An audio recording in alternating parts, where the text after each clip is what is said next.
Zoe's story. Prologue. Confrontation. Zoe stood beside Lee, facing Lisa at last. The smug bitterness was still there, the jealousy blatant in Lisa's eyes. For a moment, Zoe thought of all the digs, all the subtle cruelties she had ignored.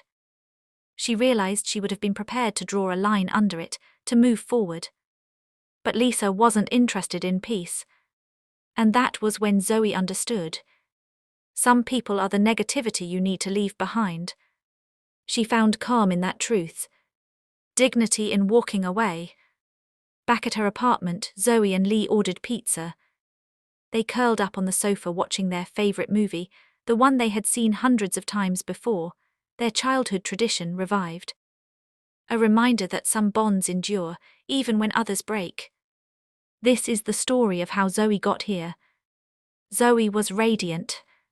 Long blonde hair, big brown eyes, and a heart that saw the good in everyone. Growing up, she had friends on every street. Her best friend Lee lived right next door, and together they shared a childhood of laughter, secrets and safety under the same sky. Back then, Zoe lived with her parents in the family home. Life felt simple, connected and secure. Now at 28, she lives alone in her own apartment. The walls are hers, the silence is hers, and the weight of her memories is hers too. The party.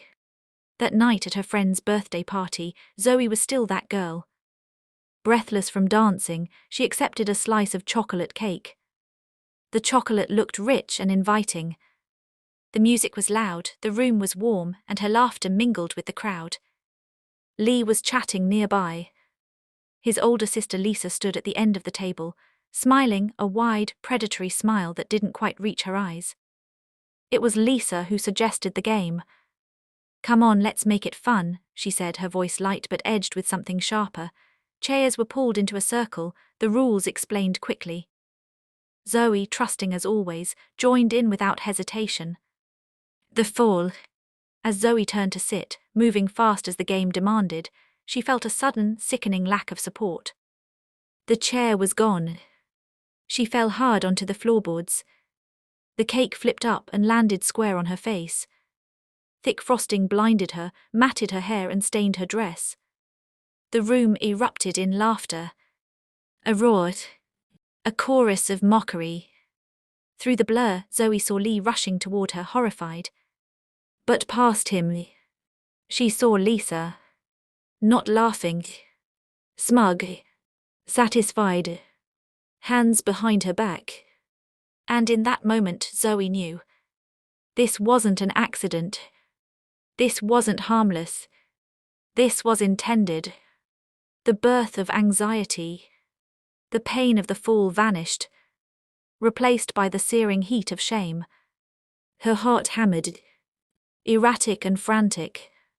She felt exposed, stripped bare emotionally, covered in cake, surrounded by cruel spotlights.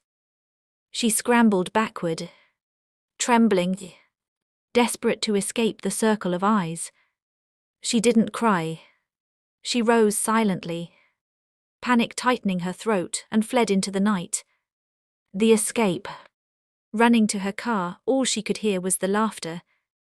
It echoed, distorted, louder than the music had ever been. She didn't see Lee.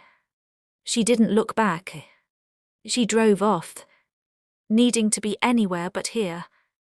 Pulling up outside her apartment, she went straight to the bathroom. She jumped into the shower, scrubbing at her skin, washing away the chocolate frosting, the smell of sugar, the humiliation clinging to her hair. She dried herself quickly, pulled on clean clothes and climbed into bed. The warm, thick duvet rose up to her chin, a fragile shield against the world. That's when the tears came. She sobbed until she was exhausted, until her body gave in, until sleep finally claimed her. The morning after, Zoe woke with a headache. Mascara streaked across her pillow. Her phone glowed on the bedside table, buzzing with notifications. The group chat was alive, dissecting the party. Before, Zoe would have joined in instantly. Now the icon felt like a crowded, unsafe room. She muted it. Lee's name sat bolded in her inbox. She knew it would be an apology. She remembered his horror. But then Lisa's smirk flashed in her mind. And Zoe couldn't open it.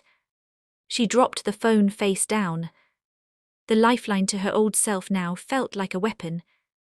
She pulled the curtains shut, plunging her room into twilight. And she stayed there.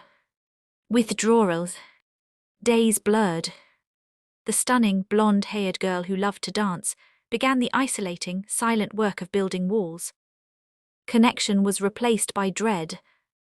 Every place felt booby-trapped. Every laugh carried danger. The anxiety had arrived. Not with a bang, but with the chilling silence of a muted phone screen. Lee's reach. Eventually, after a few weeks had gone by, Zoe let Lee in. He sat with her in the living room, quiet at first. Then he reached for her hand, not to fix her, but to hold it. Together they began to map the steps. Small ones, gentle ones, a way out of the darkness. Small wins. Zoe's voice trembled the first time she spoke in a supportive circle. Lee attended them with her supporting her.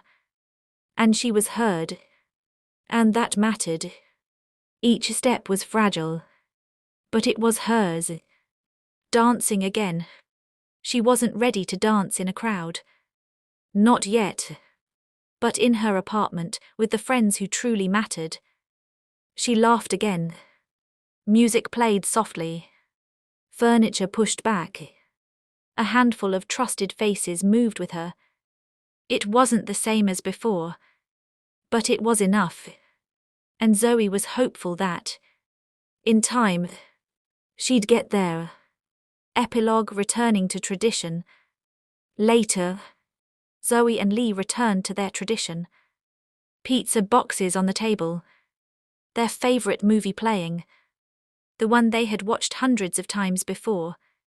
It was simple, familiar, safe. And as Zoe leaned back, laughter soft and real, she knew. She had left behind the jealousy and bitterness. She had chosen dignity. Some bonds endure. Some traditions remain. And Zoe was finally at peace.